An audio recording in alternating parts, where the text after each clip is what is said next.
নমস্কার, ব্যানার্জি ফ্যামিলির আরো একটি নতুন ভিডিওতে আপনাদের সকলকে জানাচ্ছি স্বাগত। আশা করছি আপনারা প্রত্যেকে ভীষণ ভালো আছেন, সুস্থ আছেন, আর আমিও ভালো আছি। আমি এতদিন কৃষ্ণকালী মায়ের ভিডিও দিইনি বলে আপনারা প্রচুর কমেন্ট করেছেন যে দিদিভাই কেন আপডেট দিচ্ছ না, একটা সমস্যা হয়ে গেছে বলে কি আর তুমি ভিডিও করা বাদ দিয়ে দিলে, ভিডিও করবে না? সবাইকে বলছি যে না, ভিডিও করব অবশ্যই, তবে আমি কোনো কন্টেন্ট ভেবে ভিডিও করছি না, কিন্তু যে কৃষ্ণকালী মা আমার কোনো কন্টেন্ট এই ভেবে কোনো ভিডিও করছি না, প্রথমেই বলে দিচ্ছি। আর আমি কোনো কন্ট্রোভার্সির মধ্যে পড়তে চাই না। তোমরা অনেকেই আমাকে জিজ্ঞাসা করেছিলে নতুন কিছু আপডেট দাও আমাদের বর্ধমানের বিখ্যাত কৃষ্ণকালী মায়ের মন্দির নিয়ে। তোমরা তো দেখতেই পাচ্ছ যে কৃষ্ণকালী মন্দির নিয়ে কিরকম টানাপোড়েন লেগেছে। না মন্দিরটা ঠিকভাবে হচ্ছে, না মন্দিরটা ঠিকভাবে পুজো হচ্ছে। হ্যাঁ, একদম ঠিক বলেছি। আমি কিছুদিন আগে একটা ভিডিও দেখলাম, যে ভিডিওটা ভীষণভাবে অনেকের চ্যানেলে ঘুরছে, অনেক ক্রিয়েটারদের চ্যানেলে ঘুরছে, আর ভীষণভাবে আমার নজর কেড়েছে।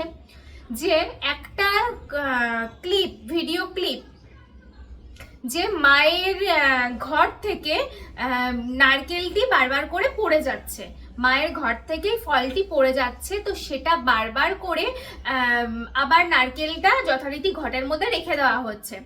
প্রথমত বলবো, আপনারা যারা যারা আমার ভিডিও দেখেছেন, এতদিন যারা যারা দেখেছেন, লাস্ট যে ভিডিও আমি আপলোড করেছিলাম সেই ভিডিওতে আমি কিন্তু বলে দিয়েছিলাম যে আমি যদি যেটা ভুল সেটা ভুল, বরাবর আমি সেটা করে এসেছি, যেটা ভুল সেটা ভুল বলেছি, যেটা ঠিক সেটা ঠিক বলেছি। আমি কিন্তু কারোর হয়ে কোনো রকম ভিডিও করতে বসিনি। আমি একমাত্র কৃষ্ণকালী মাকে ভালোবাসি, তাই কৃষ্ণকালী মায়ের হয়ে ভিডিও করতে বসেছি। তো আমার যে ভুলটা প্রথমত আমার ভীষণভাবে নজর কেড়েছে, সে ভুলটা হচ্ছে ঘর থেকে ডাব মাটিতে পড়ে যাওয়া। প্রথমত ঘর থেকে ডাব যদি মাটিতে পড়ে যায়, তাহলে কিন্তু সেই ডাব পরক্ষণে তুলে ঘটে রাখা যায় না। এমনকি ঘটের ভেতরের যে জলটা আমরা দিয়ে ঘট স্থাপন করি, সেই জলটাও কিন্তু সম্পূর্ণ চেঞ্জ করে দিতে হয়। চেঞ্জ করে দিয়ে সেই ঘটের ডাব বা যে ফলই আমরা দিয়ে রাখি না কেন, অনেকে ডাব দেয়, অনেকে নারকেল দেন, অনেকে 1 ডজন কলা সেটা মায়ের ইয়েতে দেয়, অনেকে অনেক রকম ভাবে ঘট প্রতিষ্ঠিত করে। তো আমি যেটা দেখতে পেয়েছি কৃষ্ণকালী মায়ের মন্দিরে, যে ঘট প্রতিষ্ঠিত করেছে ডাব দিয়ে, ঠিক আছে। তো ডাব দিয়ে প্রতিষ্ঠিত করার পর কোনো কারণে হয়তো মায়ের গলা থেকে মালা খোলার জন্য বা কোনো কারণে হয়তো ডাবটা মাটিতে পড়ে গেছে।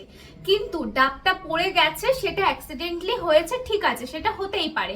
অ্যাক্সিডেন্টলি কোনো কারণে হুটোকারিতায় পড়ে যেতে পারে, সেটা হতে পারে। কিন্তু ডাব পড়ে যাওয়া ভালো বিষয় নয়, মায়ের ঘর থেকে কোনো কিছু পড়ে যাওয়া ভালো বিষয় নয়। শুধু একমাত্র মায়ের ঘর থেকে ফুল পড়লে সেটা ভালো বিষয়। শুধু একমাত্র কেউ যদি মনস্কামনা জানিয়ে মায়ের ঘটে ফুল দেন এবং সেই ফুলটা যদি দেওয়ার সাথে সাথে পড়ে যায়, তাহলে জানবে সেই মনস্কামনা পূর্ণ হয়। যেহেতু আমার বাড়িতে ঠাকুর আছে, আমি সেইটুকু অন্তত জানি। এবার তোমরা অনেকেই বলতে পারো যে তুমি ভুল জানো, তাহলে হয়তো ভুল জানি, আমি কোনো তর্কতে আসতে চাই না, কিন্তু যেটা ভুল সেটা ভুল। তো সেই ডাবটা কিন্তু ওই রকম ভাবে বসানো যায় না।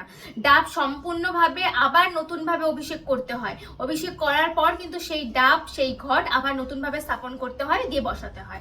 প্রথমত যেই ভুলটি আমার প্রথমভাবে নজর কেড়েছে।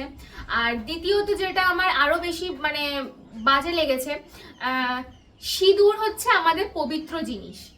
আমাদের সদবা বলো, আইবুড়ো বলো, এমনকি বিধবা মানুষও বলো, প্রত্যেকে আমরা মানি সিঁদুর হচ্ছে পবিত্র জিনিস। এই সিঁদুর আমাদের জন্মান্তর তপস্যা করলে এই সিঁদুর আমরা পাই।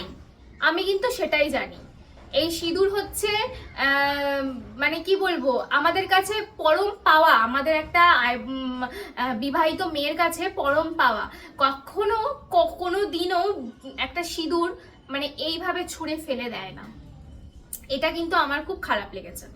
এটা সত্যি বলতে গেলে আমার প্রচন্ড বাজে লেগেছে। তোমরা যারা আমার ভিডিও দেখছো না, হয়তো ভাবছো যে আমি বিরুদ্ধে গিয়ে ভিডিও করছি। না বন্ধুরা, তোমরা নিজেরাও জানো, তোমরা কি যে সিঁদুরটি পরো সেই সিঁদুরটিকে ছুঁড়ে ফেলে দাও কোথাও?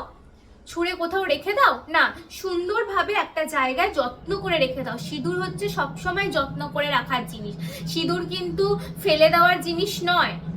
তাই জন্য বন্ধুরা সাইড থেকে হয়তো একটু আওয়াজ আসতে পারে, কারণ এখানে কিছু পুজো হচ্ছে, ঢাক বাজছে, তো তাই জন্য আমি বলে দিলাম আগেই। তো ফেলে দেওয়ার জিনিস নয়, তাই জন্য এই জিনিসটা কিন্তু আমার খুব বাজে লেগেছে। মঙ্গলা মায়ের কাছে আমার করজোড়ে রিকোয়েস্ট, মা আপনি দয়া করে এই জিনিসগুলো যদি একটু শুধরে নিন। হ্যাঁ হতে পারে আপনি তাড়াহুড়োর বশে করে ফেলেছেন, আমি দোষ দিচ্ছি না কাউকে, কিন্তু এই জিনিসটা একটু শুধরে নিলে ভালো হয়। কারণ আমরা সিঁদুর আমাদের প্রত্যেকের কাছে পরম পাওয়া।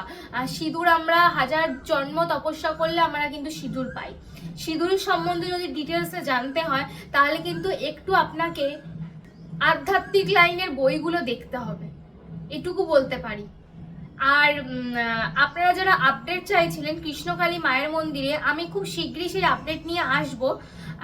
এখন আপাতত আমি এই ভিডিওতে বলে দিচ্ছি, দয়া করে আপনাদের কাছে করজোড়ে রিকোয়েস্ট, কেউ কোনো ভক্ত কিন্তু দয়া করে বাৎসরিক পুজোর দিন কৃষ্ণকালী মায়ের মন্দিরে যাবেন না। সবার কাছে রিকোয়েস্ট, গেলে কিন্তু আপনাদের উপরে টর্চার হবে, এটুকু বলে দিলাম। কারণ মন্দিরটা কিন্তু সম্পূর্ণভাবে মানে আইনি পদ্ধতি ভাবে মেনে উঠছে না, মন্দিরটা কিন্তু সেইভাবে হচ্ছে না। তাই জন্য মন্দিরের বিপক্ষে যারা ভিডিও করছেন তাদের ভিডিওগুলো আপনারা আশা করি দেখতেই পাচ্ছেন। আমাদের একজন বিশেষ শ্রদ্ধেয় ম্যাম আছেন, আপনারা প্রত্যেকেই জানেন, যে আমি নামটা নিচ্ছি, সঙ্গীতা চক্রবর্তী ম্যাডাম। তার লাইভটা আশা করছি আপনারা প্রত্যেকেই দেখেছেন এবং তার কথাগুলো শুনেছেন। আমি শুধু এটুকুই বলতে চাই যে তারা ফরে ভিডিও করছে কিনা বা নেগেটিভ ভিডিও করছে কিনা সেটা ফ্যাক্টর নয়, তারা কোন প্রফেশনালে কাজ করছে, তারা কোন জায়গায় থেকে কাজ করছে এটা কিন্তু মাথায় রাখতে হবে। তাই জন্য তাদের মুখ থেকে যে একটা খবর বেরিয়ে আসছে সেই খবরটা যে ফেক হতে পারে এটা কিন্তু ধরে নেওয়ার কোনো বিষয় নয়। আর তোমরা যারা যারা মঙ্গলা মায়ের ভিডিও দেখো প্রত্যেকেই কালকের লাইভ আশা করি দেখেছো, যে মঙ্গলা মা তার লাইভে বলে দিয়েছেন, মানে লাইভে নয় একটা ভিডিওর মাধ্যমে জানিয়ে দিয়েছেন, কেউ কিন্তু কৃষ্ণকালী মায়ের মন্দিরে বাৎসরিক পুজোর দিন আসবে না।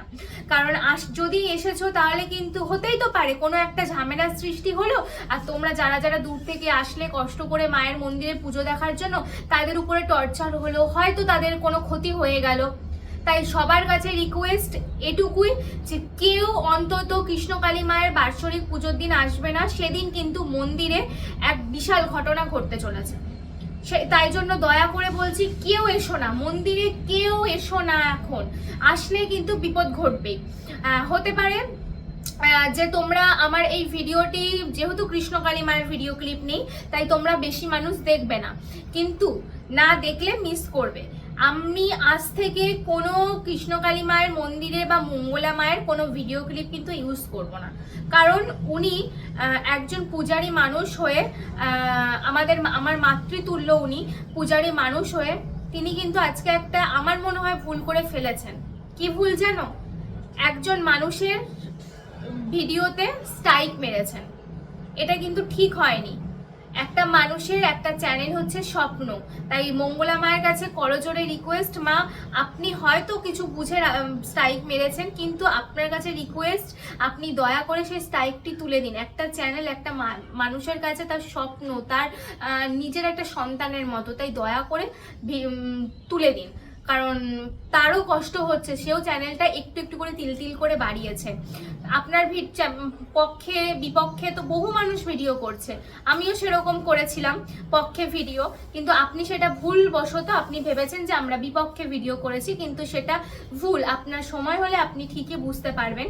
তাই জন্য দয়া করে প্রত্যেক ভক্তদের কাছে একটাই রিকোয়েস্ট, আপনারা মন দিয়ে ভিডিওটা দেখুন, আর এবং আপনারা দয়া করে বাৎসরিক পুজোর দিন কিন্তু কেউ আসবেন না। কারণ সেদিন যদি মন্দিরে আসেন তাহলে কিন্তু আপনাদের উপরে হয়তো কোনো রকম টর্চার হতে পারে। তাই জন্য বলছি সাবধানের মান নেই, আপনারা কিন্তু দয়া করে আসবেন না মন্দিরে। নেক্সট ভিডিও খুব শীঘ্রই আসবে, ইম্পর্টেন্ট কিছু কথা, ইম্পর্টেন্ট কিছু তথ্য জানাতে চলেছি। তাই আজকের ভিডিওটা এখানেই শেষ করছি। সবাই ভালো থাকবেন, সুস্থ থাকবেন, দেখা হচ্ছে খুব শীঘ্রই নতুন আরো একটি ভিডিওতে। আশা করছি ভিডিওটি ভালো লেগেছে। যদি ভিডিওটি ভালো লেগে থাকে চ্যানেলটি সাবস্ক্রাইব করতে ভুলবেন না, পাশের বেল আইকনটি প্রেস করে রাখবেন। তাহলে চলুন আজ আসি, দেখা হবে খুব শীঘ্রই নতুন আরো একটি ভিডিওতে।